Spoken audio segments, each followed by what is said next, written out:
Oh, I think everyone's in.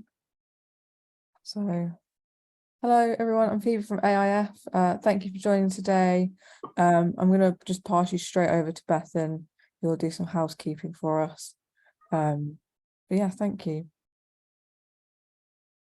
Hi everybody, hi, and thank you Phoebe, and thank you so much to the AIF as well for co-hosting this presentation for us, this webinar on climate responsible travel for festivals and events. So I'm going to share my screen with you and then we can go from there.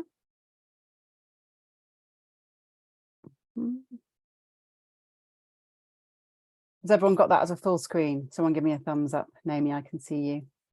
Yeah, it is. Great, Looking thank you. So my name is Bethan and I am the communications manager for Ecolibrium. So I just wanted to go through a bit of housekeeping before we dive into the content. So first of all, you should have heard that recording is in progress, but if you didn't hear that, it is. So we'll be able to share this with you afterwards as well, which is good.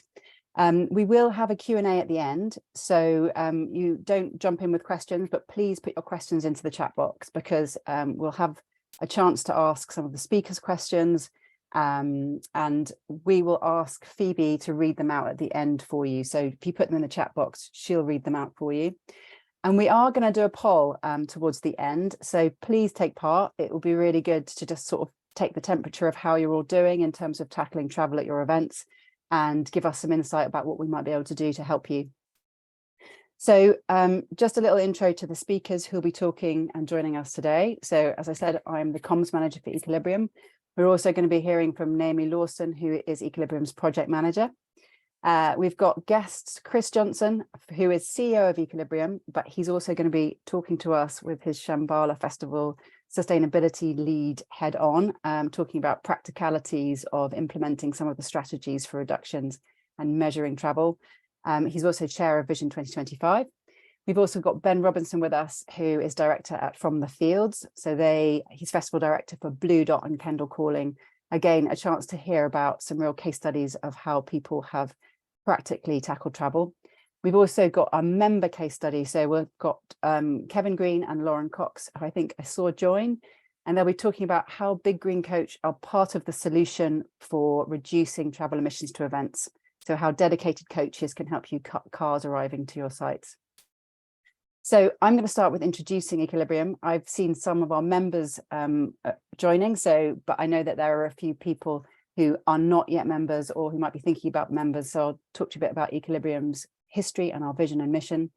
And then I'll hand you on to Ecolibrium's project manager, Naomi, who'll talk about our best practice approach for climate responsible travel to festivals, and also about how you can find out how we can help you finance climate action.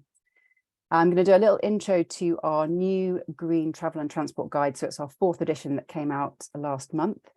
And then we'll hear from Big Green Coach, and then we'll go into a conversation with Chris and Ben, and then we'll have a poll and the chance to ask questions. So kicking off with me, Ecolibrium, the journey so far. So Ecolibrium really is a live events industry response to the climate crisis, in that we were founded by festivals for the live events industry. So in 2015, Vision 2025 brought out a report that showed that up to 80% of an event's carbon footprint comes from audience travel alone. So I'm sure many of you have heard this stat by now, but if you haven't, it's just a huge impact. And so festivals, Boomtown, Kendal Calling, Bluedot and Shambala and Secret Garden got together to found Ecolibrium, recognizing that something had to be done to tackle audience travel impacts. So Ecolibrium's mission today is to move low carbon travel into the heart of live events culture. And we do that by helping our event members measure and reduce travel carbon emissions, and then go that extra step to acknowledging unavoidable emissions through positive climate investment. So Naomi will talk to you more about the partners that we work with on that. So I'll let her talk about those great partners that we support. And our vision for 2030 is to bring all of our event members and beyond together in environmental restoration. So bringing together our community to work, to invest in our climate. And also, we just recognize that events have this incredible platform and leverage to talk to audiences about how they can get involved in this mission too. So not just doing your own bit, but also spreading the word to your audiences and your stakeholders. So we now have 150 members who are working together, not just events, but also suppliers and music companies. And we've together invested over £470,000 in environmental restoration, which is hugely encouraging. Together we've planted over 46,000 trees. We've invested in 10 community-led, community benefit renewable energy projects. We've protected nearly 17,000 acres of threatened rainforest. And altogether, that acknowledges the impact of about 32 million travel miles. So a huge amount of achievement since we started in 2015. So just a quick look at our membership, because some of you might see your own logos there. Some of you may not. I couldn't fit them all on the slide, but I just wanted to demonstrate that though our core membership is music festivals, we also work with film festivals and sporting events and book festivals, as well as suppliers who are part of the solution. So Big Green Coach, who we'll hear from, Tuned in Travel, Cube Modular, Sunbelt, who are all helping events by lowering, by finding solutions to reduce emissions and also addressing their Scope 1 emissions. So we also work with music companies like EMI, Universal, and artists. So I think I'm going to hand you on to Ecolibrium's project manager, Naomi, who's going to talk about our best practice approach to climate responsible travel, as well as looking at some of our partners in terms of environmental restoration. So I'll stop sharing my screen, Naomi, so that you can share yours. Thank you. Hi, everyone. Just do the swift crossover. Cool. So can you all see my slides okay? Bethan, I can see you. Let me know. Okay, great. So one sec. Yeah. As Bethan said, reducing emissions and supporting climate solutions is vital when it comes to preventing climate catastrophe, protecting life on Earth, and safeguarding the future of events. And we need to act fast. So we're here to help you and our community of festivals and events to take meaningful climate action and stay ahead of the curve when it comes to communications, greenwash, and regulation. And for us, that starts with this simple 4-step process. And when we talk about climate responsible travel, this is really what we mean. So firstly, it starts with measuring and understanding your event's carbon impacts. Secondly, making a plan to reduce them in line with climate science. So we're aiming for a 50% reduction by 2030. The third step is to fund climate action to compensate for your event's emissions whilst you're on this journey. So your emissions in the here and now. And the final step is communicating and inspiring others to do the same. So I'm going to take you through each of these steps in a little more detail now over the next few slides. But firstly, I mentioned their Scope 1, 2, and 3, which is kind of carbon jargon. But here's what we mean. I've just done this sort of quick and dirty table. So Scope 3 actually makes up the majority of your event's carbon footprint from mainly audience, but also supplier and artist travel.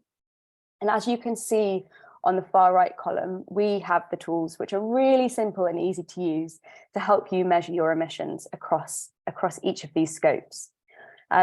It's just your task to collect the data, at which we can also advise you on how to do that as well. And perhaps Chris and Ben might talk to you a bit more on that later. So yeah, when it comes to measuring and understanding your event travel emissions, you can start with measuring your company emissions. And for that, we have our travel log tool, which you can see here on the screen. So yeah, this helps you to measure your staff, company and crew travel emissions throughout the year. And you can also share it with suppliers and ask them to fill it out for your event, as it should be really quick and easy to use. You simply input your mode of travel, the mileage, which you can look up on Google Maps if you're traveling by sea or air, you can look up the nautical miles. And you just add the number of times the journey was made as well. And the tool takes all of that simple data and automatically converts it into kilograms of carbon emissions from each journey. and the associated costs for balancing them as well. And at the top of the sheet, you can see the total emissions and costs from all journeys. So yeah, this is a whistle-stop tour of our tools. We also have a tool for measuring and understanding your audience travel emissions, which is currently called the Audience Travel Reporting Tool, which is a very sexy name. So yeah, by inputting the same sort of simple data, you'll be able to see a really clear breakdown of how people are traveling to your event and the associated emissions, so that you can find ways to bring emissions down. So for example, you might see that a large proportion of your festival goers are traveling by car, with a maximum of 2 people per car. So then you might look for ways to encourage people to take public transport or to increase car sharing. And just in terms of getting the data in the first place, there are a few different ways that you can do that. So for example, you might have postcode data from the ticket agent, which can be used to work out the total and average mileage traveled by your audience. Or if you charge for car parking or provide dedicated coaches, then that travel data should be available in your ticketing information. But those are just a couple of ways, and there are a few more as well.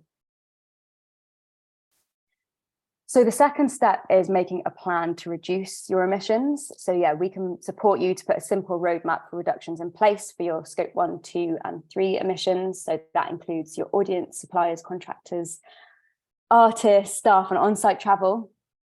And you can use the template in our new travel guide for festivals and events, which includes a really useful checklist of actions to help reduce your impacts, which you can just see on the right here.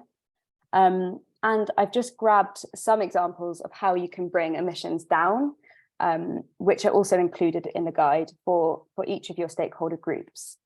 But the really key thing to remember when you're putting a plan in place is that climate action must be bold, it must be measurable, and it must be time bound.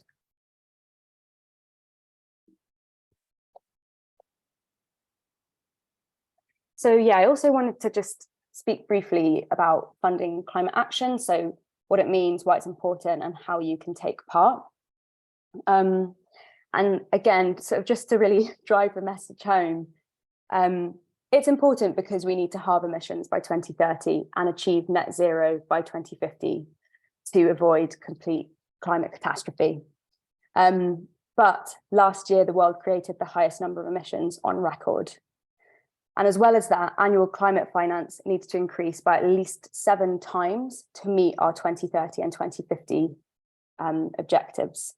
So there is a massive gap between where we are now and where we need to be. And we really, really need to rapidly scale climate investment, radically cut emissions, and empower communities to take control, which is why we exist. And hence why our new vision statement is to see events united in environmental restoration. So I think I skipped what it means in terms of funding climate action. It basically means, as you can see on the slide, supporting people and organizations that are helping to prevent or remove carbon emissions and benefit communities, wildlife, and ecosystems. And by doing this, you can account for and mitigate your company emissions today. In terms of how you can take part, there's a really very straightforward process to doing this. You simply add a climate contribution, or so a small amount, into the cost of your vehicle passes and tickets, and then channel those funds into measurable and verifiable projects that reduce, avoid, or remove emissions, which you can do via our climate action funds, Trees Plus and Energy Revolution. And we can also help you to establish an appropriate amount based on the average distance travelled to your event. And so that makes it really sort of communicable and a great story, because you're working on it with your audience. So yeah, I mentioned our 2 climate solutions programs. Firstly, we have the Trees Plus program, and Trees Plus comprises 3 initiatives that cover 3 fundamental pillars of environmental conservation. So that's protection, restoration, and people. It also includes a RED Plus verified carbon offset project for organizations working towards a net zero carbon target. So that means that you can request evidence of the retired carbon credits for reporting purposes. And then also Ecolibrium takes a 15% admin fee to support our own operational costs, development of our tools and resources for measuring and reducing emissions, and our campaigns to help progress the event community's progress on sustainable travel and so on. So yeah, Trees Plus has proven to be a really powerful initiative. It helps to fund community-led projects that support people that are currently facing the worst effects of climate change, but that have contributed the least to it. So, for example, we recently met with one of our Trees Plus partners from Temwa, who are based in Malawi, and they were explaining the impacts that climate change is having on their community. Many of you will know that extreme weather means that they're experiencing complete crop failure, and that not only means they have a shortage of food to eat, but low to no income as well. So yeah, Temwa are doing incredible work to put climate mitigation and adaptation programs in place. And our other initiatives also help to plant trees, protect areas of threatened woodlands that are already sequestering carbon. So yeah, that's Trees Plus in a nutshell. So we also have Energy Revolution, which supports community-owned clean renewable energy initiatives across the UK to help reduce reliance on fossil fuels, promote clean air, and empower communities to not only take control of their energy consumption, but to generate income from clean energy generated that can be put back into the community. That's obviously more important now than ever before. Whilst the likes of Shell are seeing their profits skyrocket, there are people that can't afford to heat their homes in the winter. And whilst Earth's resources are being plundered, they're prioritising profit over human survival, to be frank. So I always quote Agamemnon, who's our partner at Energy Garden London, who says that we're not in an energy crisis, we're in a fossil fuel crisis. And that's something that really hit home with me anyway. So we really want to support the transition to using clean energy, of which there's limitless amounts. So if you donate to Energy Revolution, you're doing just that. Some of the projects that we've supported over the year are up on the slides, but you can also read about them on our website as well. And they're just doing incredible work to help scale clean energy and bring communities together. Just a couple of really quick examples. I mentioned Energy Garden London. They install solar panels across train depot rooftops and the London Overground. And they use the return on investment from the energy they generate to train underprivileged young people in London so that they can access careers in renewable energy, and also to build community gardens for people that live locally to the station. So they're really bringing people together. We've also worked with the Bristol Energy Co-op, so where we're based, and they're just incredible. So as well as installing one of the largest community-owned rooftop solar arrays in the UK, they've also recently intervened before 48 diesel generators were installed just a few meters away from St Philip's Marsh Nursery School. And that's the equivalent of running 96 bus engines. So they're doing some pretty important work there. And that's me. So I think I'm handing back to Bethan now. Hi, Naomi, thank you so much for that. It's so good to hear. It's so easy to get kind of stuck in the kind of measuring emissions, and when you can look beyond that and see what our project partners are doing, it's always really inspiring to hear about that work. Thank you. So I'm going to share my screen again while I introduce you to our new Green Travel and Transport Guide. So I'm going to play. No, not that one. There we go. Can everyone see that? Yes. Great, thank you. So we published our 4th edition Green Travel and Transport Guide last month. We've been working on this. Obviously, it's our 4th edition, and every time we do it, there's slightly new stats. We have new developments in terms of what's going on with transport infrastructure. So we tried to bring that all together for you. So I wanted to give you a little snapshot of the contents, so what you can learn from the guide. So we're really lucky to have had some great contributors for the guide. So Chris Johnson, who we'll hear from later, led on the guide, but we've also had expert input from Liz Warwick, who's an environmental consultant, and she also works directly with festivals to help them understand their travel impacts and take action to reduce. We've heard from an expert on the kind of future of travel in the UK, so looking at the infrastructure that's coming in and how that might affect festivals and events and what kind of opportunities it might present, as well as the challenges. We've also had input from CAST, who are the Centre for Climate Change and Social Transformations, who shared their insights from their report about how festivals and events can start to work with stakeholders to influence behaviour change. So I think that's, after speaking to our members, that's one of the key challenges for people, is how to really get people on board with taking lower carbon forms of transport. So there's a whole section on that. And there's something else. Oh, I wanted to mention also the amazing festivals who have contributed. So section 6 is our inspirational case studies. So many of our members have been working year on year to reduce travel emissions, to try out new initiatives, to find ways to measure parts of their carbon emissions which they couldn't quite nail. And they've shared how they've done that, why they've done that. And those are all within the guide, but also on our website. So thank you to everyone who's shared those case studies. And we're always looking for more if anyone here has something to contribute. But I just wanted to share, and I don't want to take too long because I want to hear about from Ben and Chris and from Big Green Coach. But just, Naomi's already mentioned this, but from the key stats in terms of the guide really are that audience travel still has the greatest impact. So we're still looking at audience travel accounting for up to 80% or more. So it's still the place where you really want to be focusing your attention for those big wins in terms of reductions. And drilling into that data, still about 2/3 of people will be traveling to your events by car or by camper van.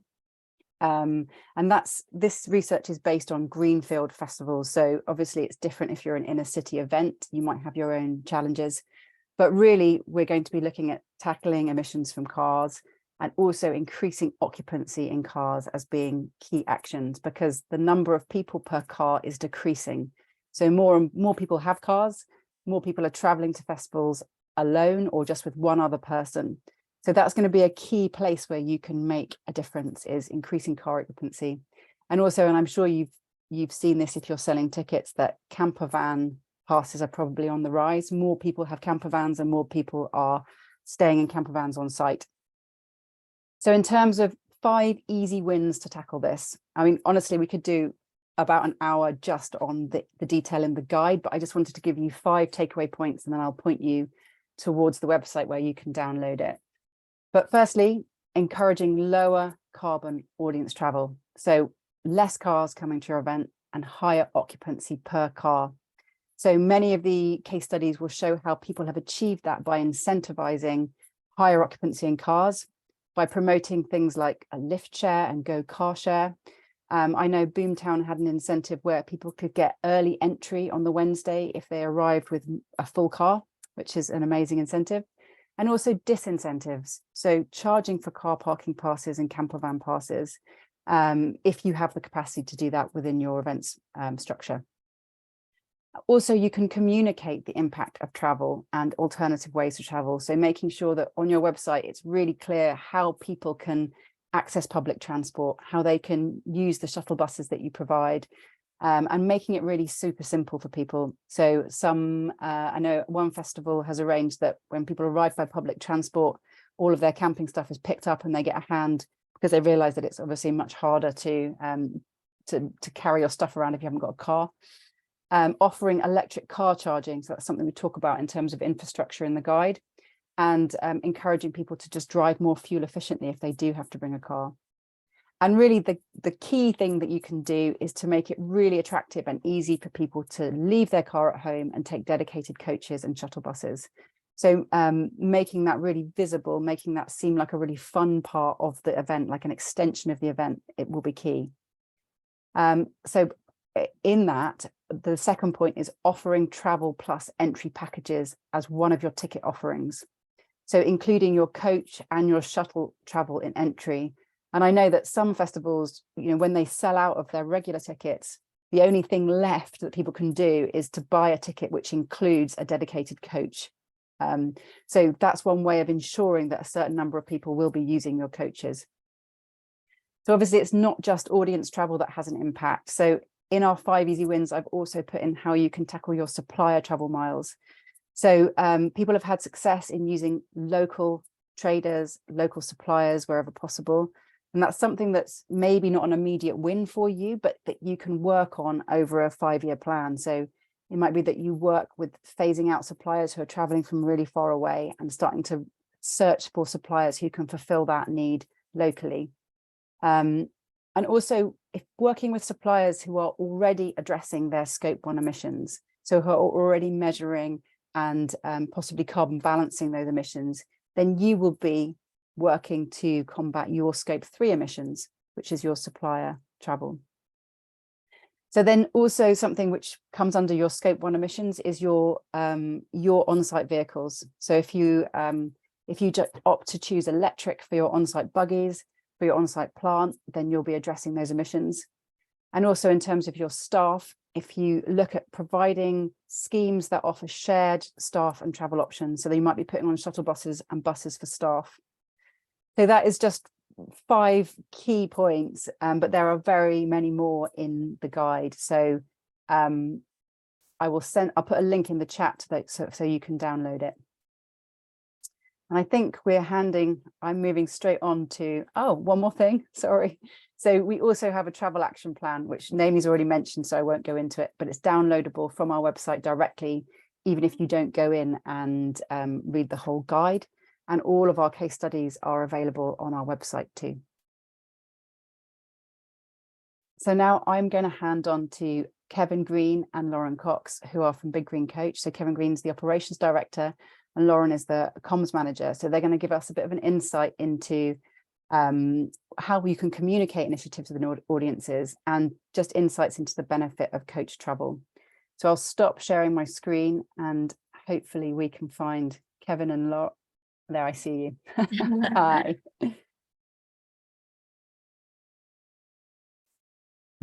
Yeah, hi, Bethan, thank you very much. Good afternoon, everybody. Thanks for inviting us to this event. It's great to be talking in important events like this.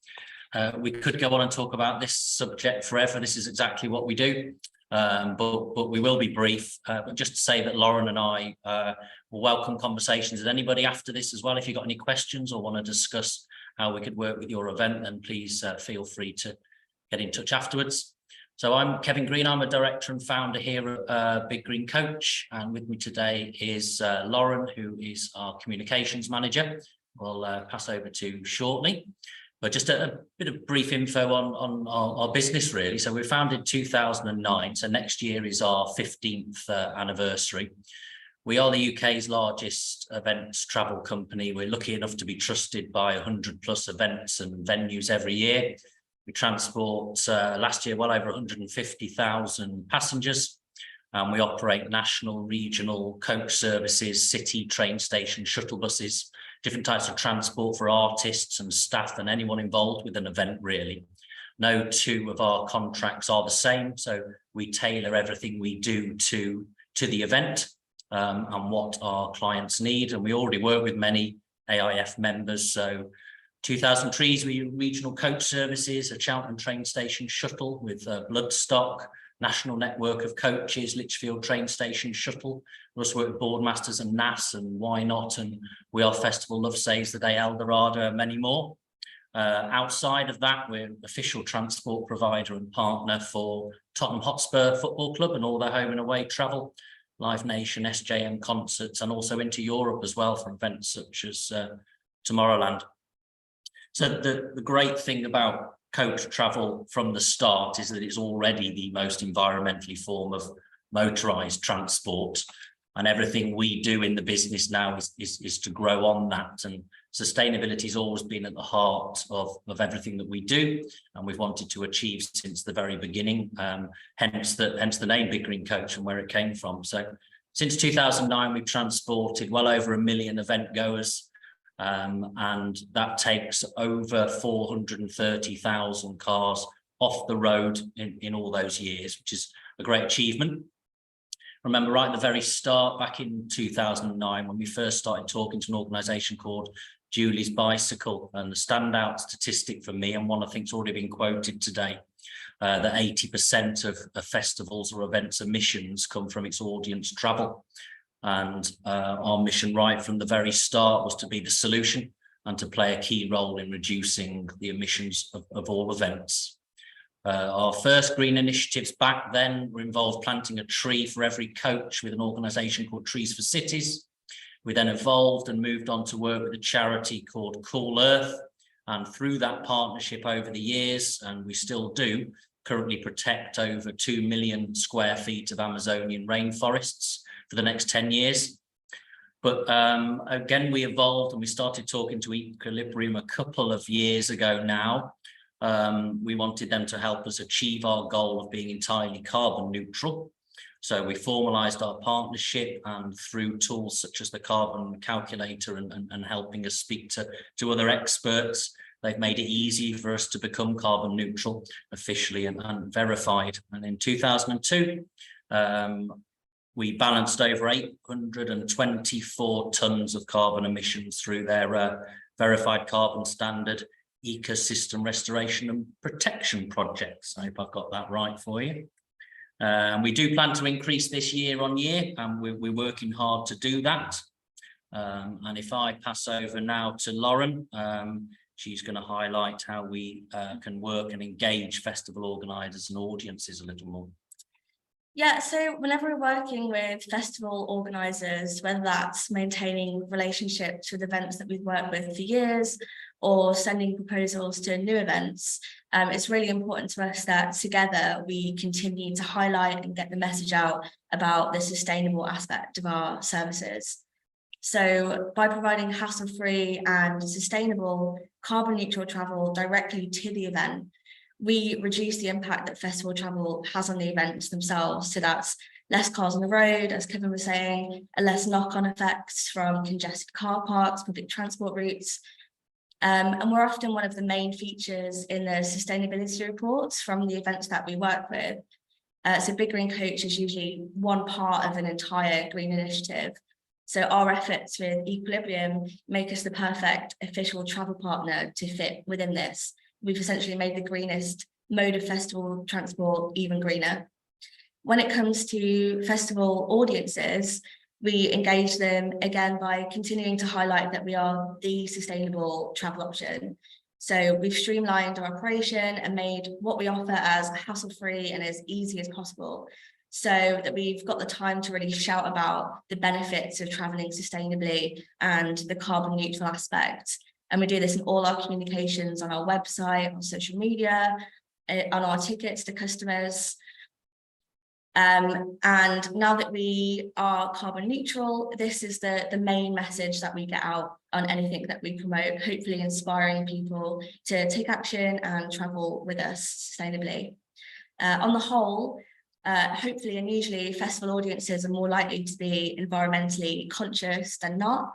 So campaigns like No Music on a Dead Planet, things like that, they really highlighted that and proved that we need solutions now that are going to preserve the magic of live events for future generations. So there's definitely more work to be done, and we're not there yet. But Big Green Coach, in partnership with Ecolibrium, definitely provides a trustworthy and reliable starting point for festival organisers and audiences alike to help tackle the impact that festival travel has on the planet, and together we can continue working towards a greener future. And that's us. Yeah. Thank you. Right. Thank you so much. For the time, yeah. No, it's great to hear from you. And I'll send around the slides, so if anyone wants to get in touch with Kevin and Lauren, then their email addresses will be on that. Yeah, please do. Thank you. Thanks. So we're coming on to the section where we get to hear from Chris and Ben. So I guess if you guys unmute, then we can have a kind of chat about what's worked for you. So Shambala and Bluedot and Kendal are founding members of Ecolibrium. And because of that, they've been working with us from the beginning as we've gone through, trials and errors and worked out what tools work and what we might need to improve and how we've slightly changed our offering. So you give really a unique perspective, I think, on what might be the best thing that people can do to approach this. So I thought we could start by, because we've been going on about measuring and reducing, that we could start by diving into a little bit about measurement, because I know that that's sometimes a barrier for people, like how to collect data, and perhaps look at any key challenges and any key wins and anything that you found useful. And perhaps, there's a lot of questions, but anything surprising perhaps about the data you found this year. I'm going to say all my bit now and then I'm going to turn it over to you. So Chris, do you want to go first? Sure. Okay, that's quite a few questions. It is. The measuring side of things. I mean, the thing I always reflect on that feels worth saying, if obvious, is that certainly at the beginning of the journey, it feels a bit daunting, I think, to have to collect so much information. And I guess the trick that we've found is just to really take a step back and think about how can we collect that information in a way that doesn't add to everyone's already busy lives. You know, we're all in this game, and it's hectic, isn't it? Organising festivals, and no one wants any additional work. So we've often found that kind of maybe a financial process or a procurement process or a ticketing process. There's always a way. I mean, we're pretty we're amazing problem solvers, aren't we? As a community of event organisers, I guess the learning point for us has been there's always mostly been a way to kind of just to really think through how can we collect that data that we need really easily, and there usually is a way after we've thought it through. Well, having said that, we haven't completely nailed it.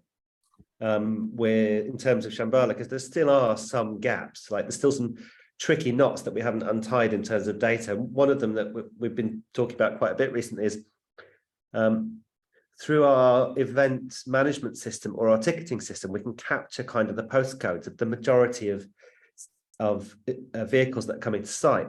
But what we haven't captured is infrastructure deliveries. So for instance, on our system, purchase order or ticketing system, whatever, we might have a postcode, but that's going to be the company in this case. And where do those 17 lorries delivering fencing infrastructure come from? You know, and we were talking with Boomtown and with Ben and Kendal Calling, and Boomtown was saying, well, they've got a deliveries office. So what they've done, this is what I learned today from Boomtown, actually. What they've done is, because they've already got a deliveries office, so they've already got that process in place. And because they can't get the information in advance, they've just added it to the check-in process for all vehicles to grab the postcode and the vehicle type. So that's just some examples, really. We've found it hard to engage artists. I guess that's something that we're still working on. I think, always important to be transparent, because we're usually dealing with the agents or the managers, rarely having a conversation directly with the band in terms of taking action on anything. And also kind of nobody seems to know exactly where they're coming from on that day, which gig, which leg, so that's something which we're still grappling with. But maybe I should be talking about solutions, given the nature of the... Maybe you could tell us a little bit about how you've managed. So you talked about how you've gathered data from postcodes. So that gives you an insight into how people have travelled by car.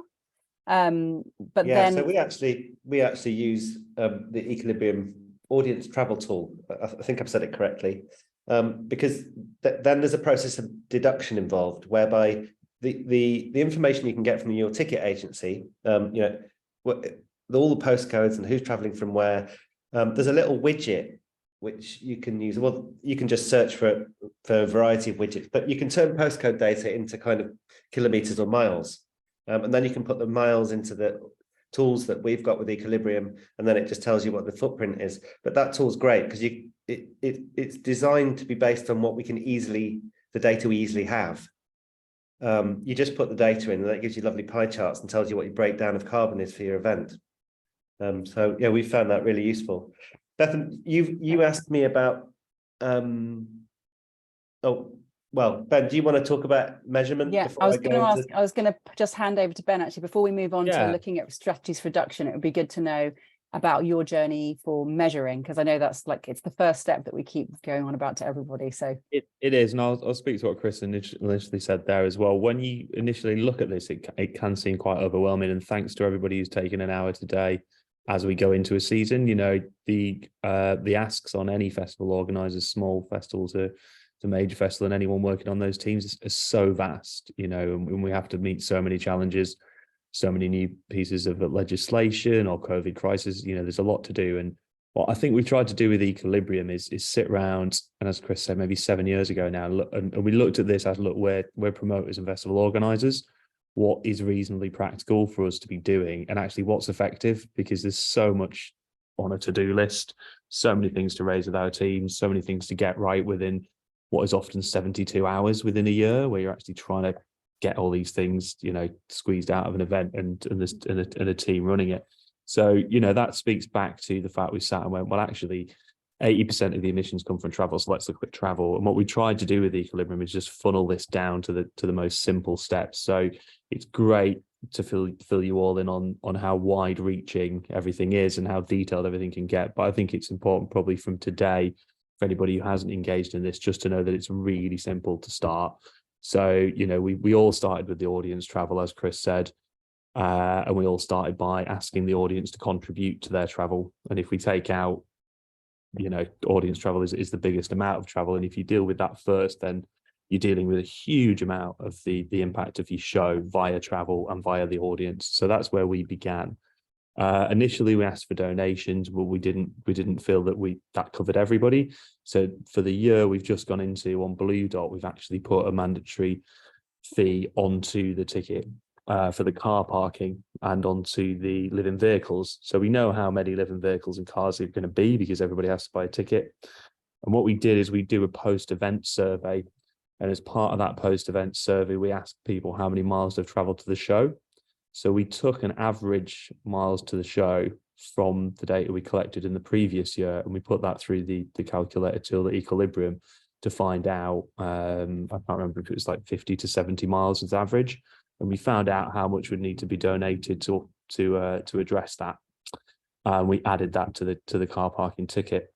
So you know, there's a huge data set there. There's a huge complicated thing. But when we actually looked at it, we basically took our post-event survey, ran a stat out of that, put it into the calculator, and we added that to the ticket price, and bang, you know, huge amount of work kind of funneled into you know, probably an afternoon spreadsheet and a couple of conversations with the team and the ticketing agent.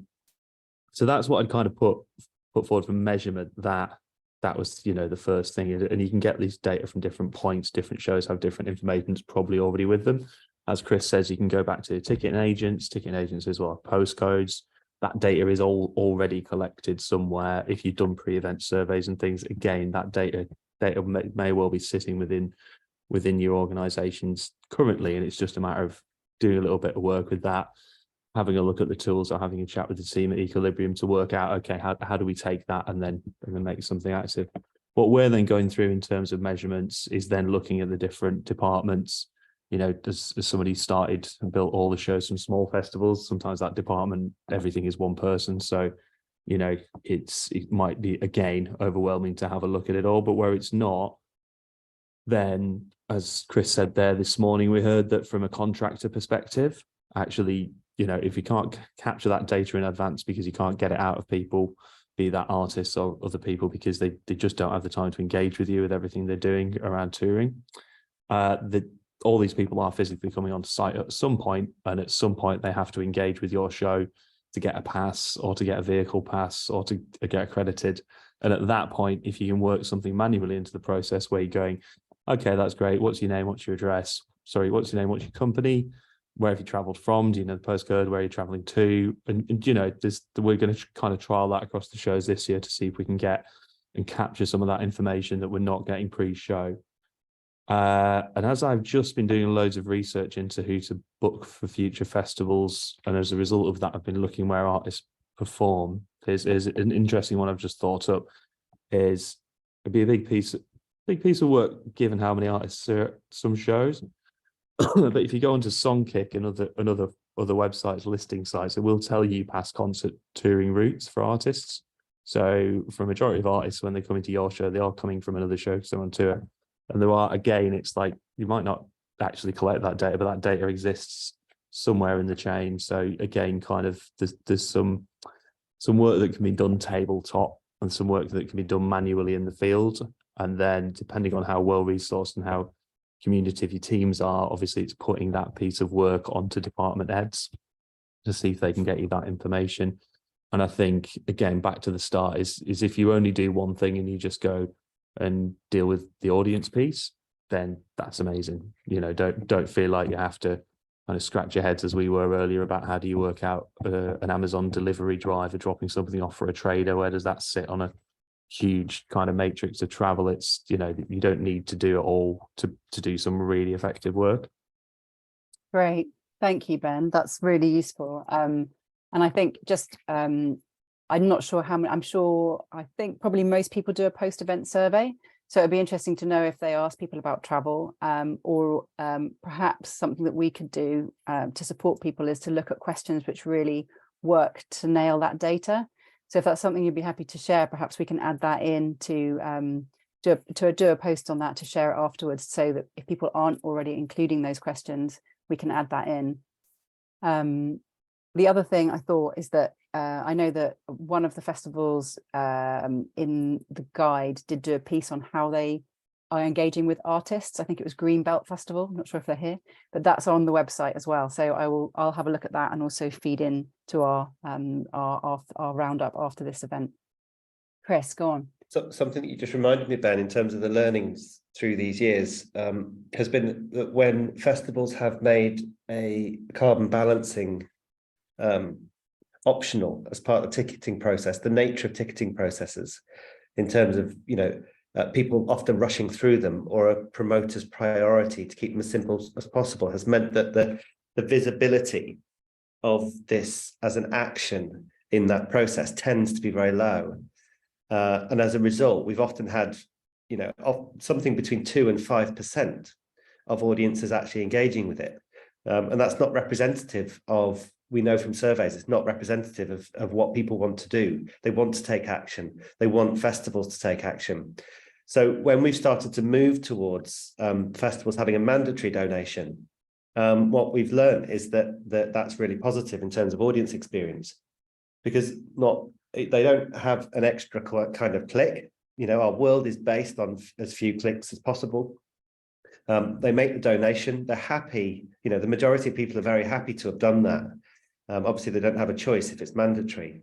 But more importantly, it means that the impacts of that festival's climate investments is much bigger, creating a story which is a positive feedback loop to the audience. So then we as festivals get to talk to our audiences about something significant, rather than a sort of pathetic story that hardly anyone balanced and we haven't actually managed to cover kind of travel. Instead, the story is, together we have balanced all of our travel and we've had this impact, which creates a positive feedback loop. So we found that in terms of festivals' relationship with audiences, it's just more inspiring and more impactful. Thank you, Chris. That's a great point. And in fact, I'd like to ask you both about like your key strategy for reductions coming up, but because we're talking about audience engagement and how you're connecting with audiences in terms of both reductions and in terms of making a positive climate investment, Ben, perhaps we could jump to talking about how you've found engagement with audiences. I know you've tried a few different things over the years, so perhaps you could share that with us.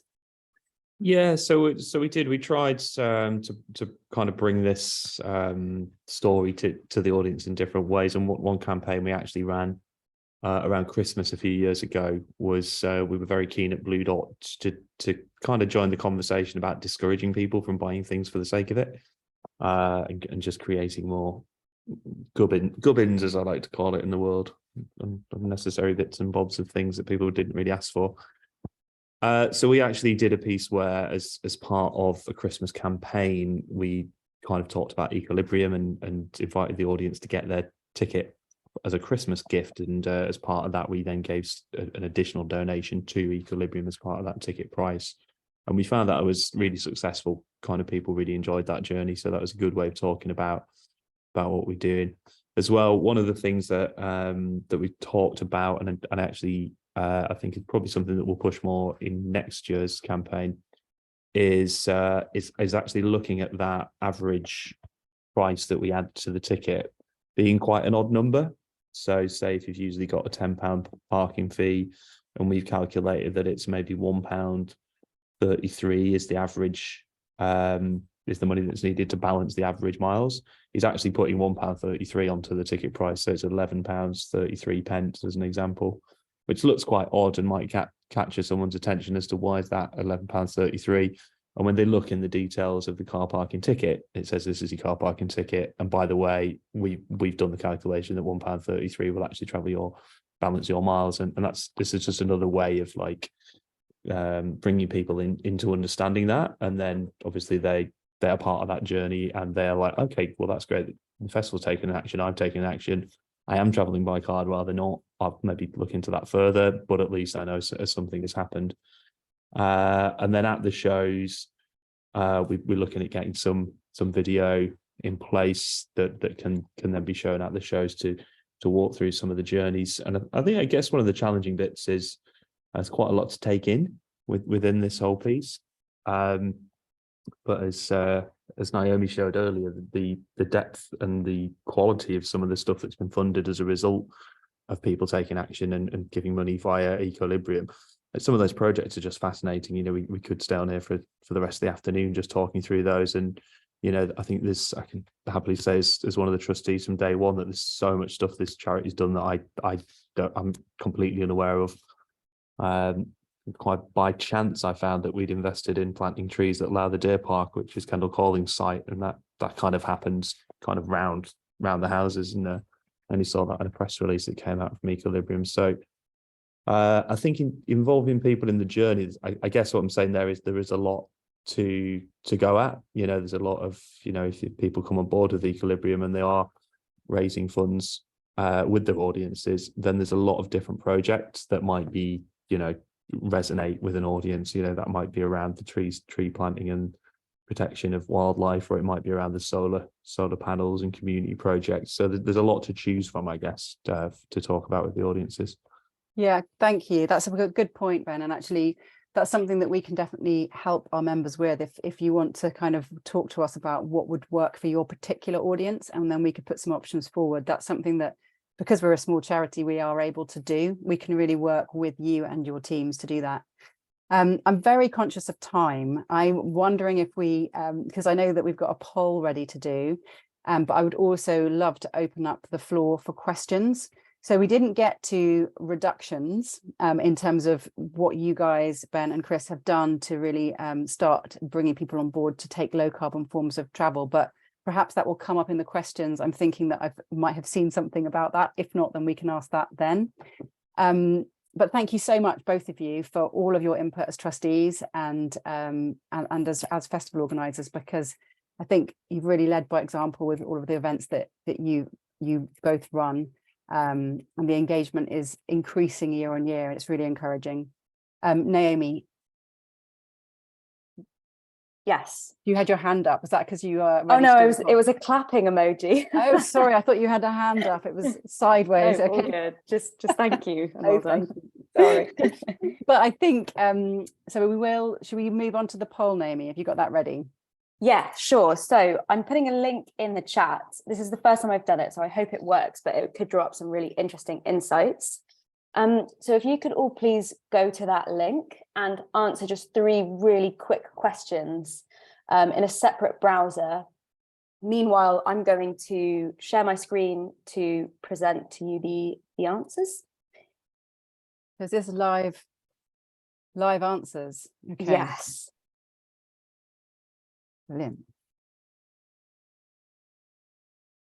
Hopefully you can all see that now. I'm showing my screen a bit.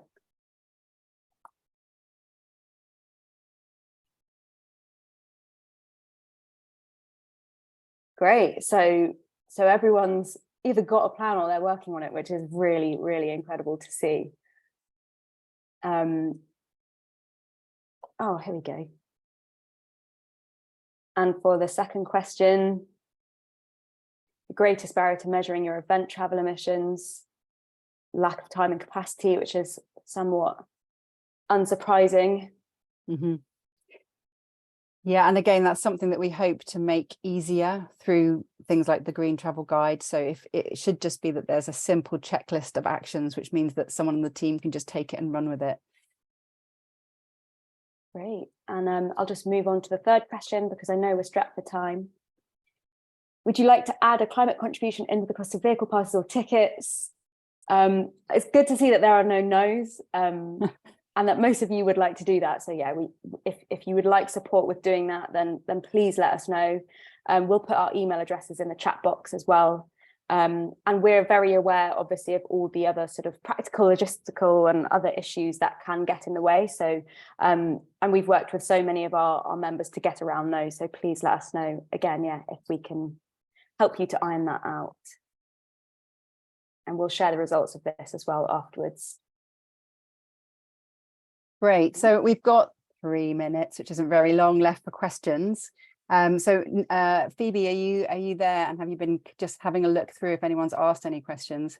We haven't actually got any in the chat at the minute that I can see. Well, if anyone's got one, then perhaps you'd like to unmute and ask, or put up a hand and we can do that. If not, then I would love to ask the question about reductions to Chris and Ben. So, but if anyone's got a question, is that Ellie? Yeah. Go for it. I just kind of wanted to see if anyone's had any success using the likes of lift share or go car share as a means to reduce participant emissions. Well, correct. My understanding is that Go Car Share just went bust. Oh. So I think we're in the process or have just moved to someone else. But I guess in terms of using travel sharing platforms, I think you can't lose, because any sharing that we're successful in nudging, promoting, is a good thing. How successful is it as a lever? Probably it's a useful thing to do that doesn't require much investment in terms of time and it's free. Probably not that successful a lever. Maybe more so with younger audiences than older audiences. I think carrot, in terms of the carrot and stick, I think the stick of charging for car parking passes, or even not everyone can do this, limiting the number of car passes is probably a stronger lever. We had an interesting one last year because we've always just had a certain amount of car passes that we put on sale for Shambala, and we restrict it. And last year we didn't, as an experiment, and we sold stacks more, which meant our carbon footprint was the worst it's been for 10 years, which is terrible when you report things like we do.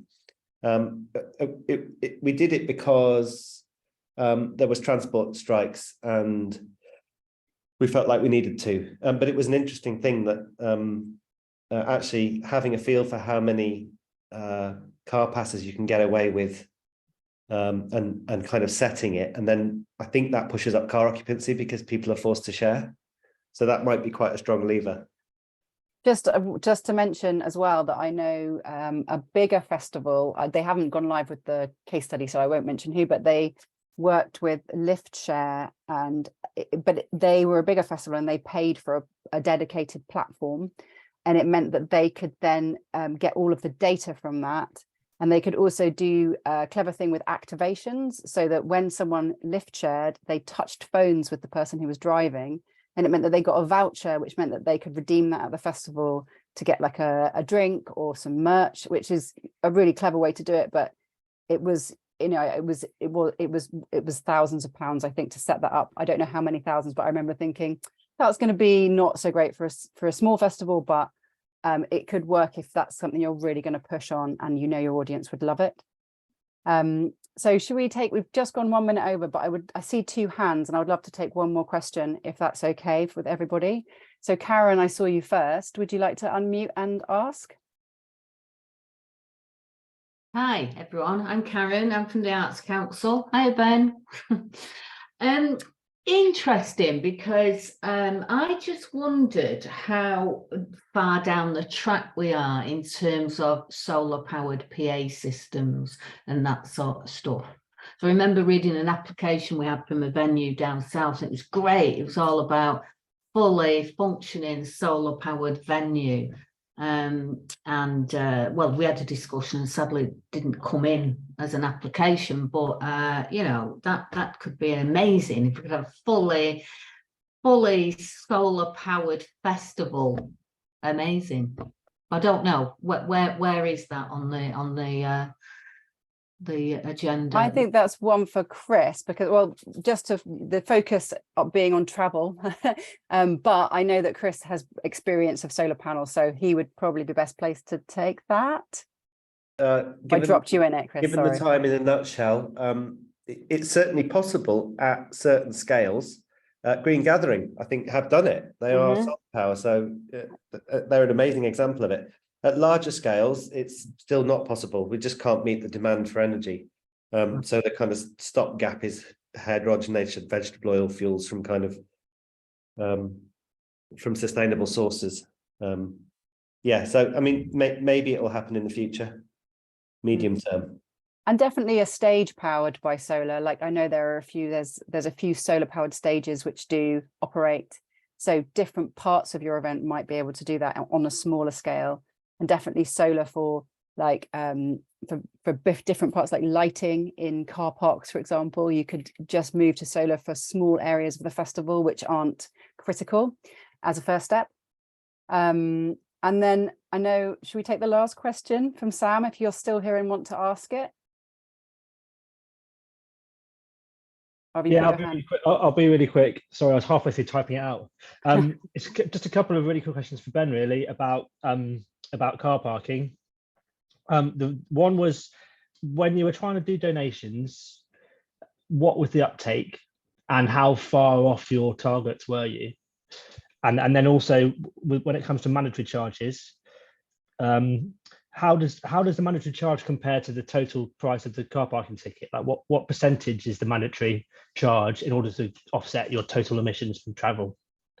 Yeah, no problem. So obviously I run two different shows. Bluedot is a very climate conscious. It's very built into the brand and the audience. Kendal Calling is much more of a beer knees up, more of a hedonistic festival in its classic festival format. So we actually found that even though Bluedot was half the size of Kendal Calling, the uptake for the donation was twice as much. So there's something, you know, it depends on your audience, essentially, how engaged they are in those things. I think we raised maybe between about 5k max at Bluedot out of 25,000 people. Is that right? Yeah, I think it was very close. It was something like that. I can double check. Yeah. So if it's, yeah, I can't do the maths in my head. I'd say, you know, that would equate to 1 in 5, but then you have to divide it by 3. So yeah, it's hundreds out of thousands of people. Basically, it was very, very low in terms of that uptake in terms of doing that within the ticketing process. So this year we've got, I think it's £20 advance ticket for car parking at Bluedot, and we put up in the region of £2 onto that ticket.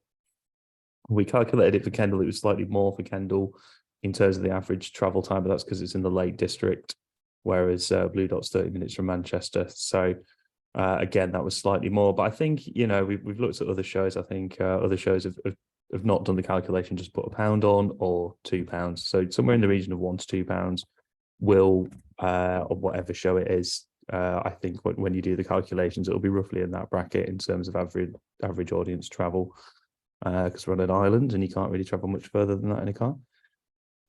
So I don't, you know, we really feel that, you know, it's not a huge amount for an audience. You know, as a promoter, obviously, you know, it's very hard to sell things at the minute, so we're very price conscious at every level. But I think this built into the ticket price for the car parking, not the ticket price for the event, and making it visible, as I said earlier, by having quirky figures and things like that. I think people are okay with it.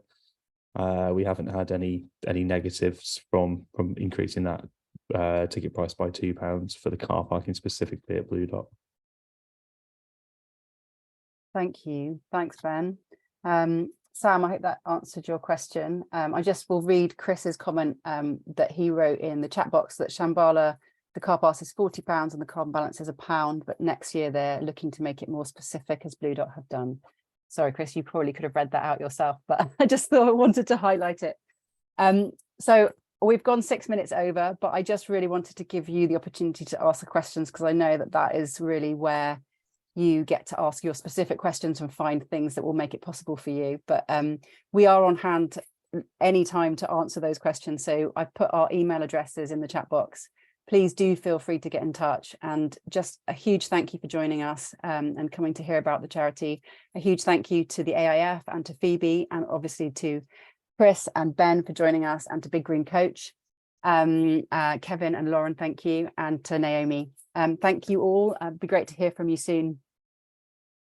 Thanks, everyone. Good to see you. Bye.